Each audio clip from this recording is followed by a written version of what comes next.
I heard a loud sound. The walls started shaking.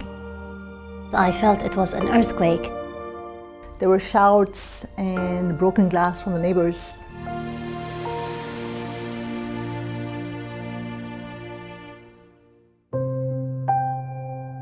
It was just a normal day. I was at home. Suddenly the whole building started shaking. The windows and the doors just burst open. All what I was thinking of is making sure that I can reach my phone and call my kids to make sure that they are okay. It's like you expect the unexpected. We were already battling with an economic crisis, refugee crisis, a pandemic, and then this. You expect such things in times of war, but not in times of peace. The hardest part was when I went to the classrooms and I saw the damage, and it was not the damage that really affected me. It was when I started seeing the faces of the students who could have been sitting on the desks and what could have happened. I would say the hardest part was to help ourselves stand on our feet so that we in return can help others. As ministry, we really felt that it's the time to live our faith. The entire Mirath team was quickly mobilized, and we started thinking of ways of how to help.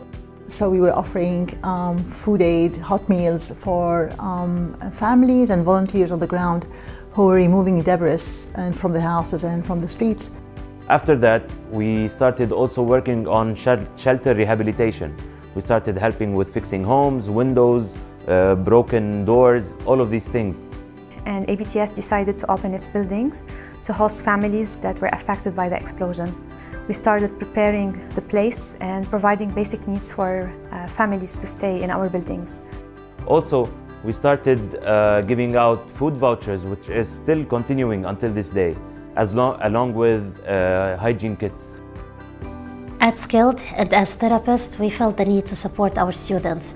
So we held an area, a space for them to come and express their thoughts and their feelings, in addition to providing them with a booklet with practical activities to relieve their stress. As a school, we have 160 teachers and most of them were affected by the blast. So we started communicating with them and seeing the amount of damage, and we started helping them. On top of what the different LSESD ministries were doing in terms of response, we wanted to focus specifically on school rehabilitation. We thought that since education is a source of hope for many, we wanted schools to open as fast as possible.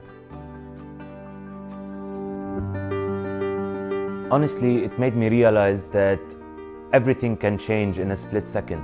At the same time, it also made me realize that as long as we are united, a lot of things can happen. What was amazing is that everyone got together to help. People from all around Lebanon came down to the area where the explosion happened, and they started helping with whatever they can. We realized the importance of Beirut Baptist School as a community provider. Hope is desperately needed in Lebanon today, so we see God at work both within us as a team and as church partners and as ministries, but also through us in planting those seeds of hope in the community. And this is something that only God can bring about today. You can make a difference in people's lives. Even a small difference would have a big impact. The repercussions of something that big usually last for a long time. That's why our work as Mirath is very much needed still now, as it was needed on the first day.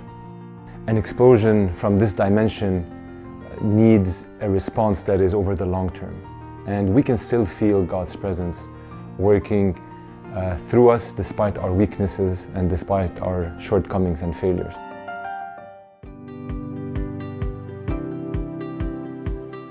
I pray for justice for the families of the victims of the explosion. Well, I think we all need to pray for God's mercy over Lebanon and its people so that they continue seeing the hope even in the midst of the darkness. I would like us to pray for peace in Lebanon, to pray for the families that are struggling. I pray for us and for our partner churches that we may continue to be agents of hope and agents of transformation in the community. My prayer is for renewed strength for the team, so that we may continue to run and not grow weary, so that the light of Christ may continue to shine through His church, despite the surrounding darkness.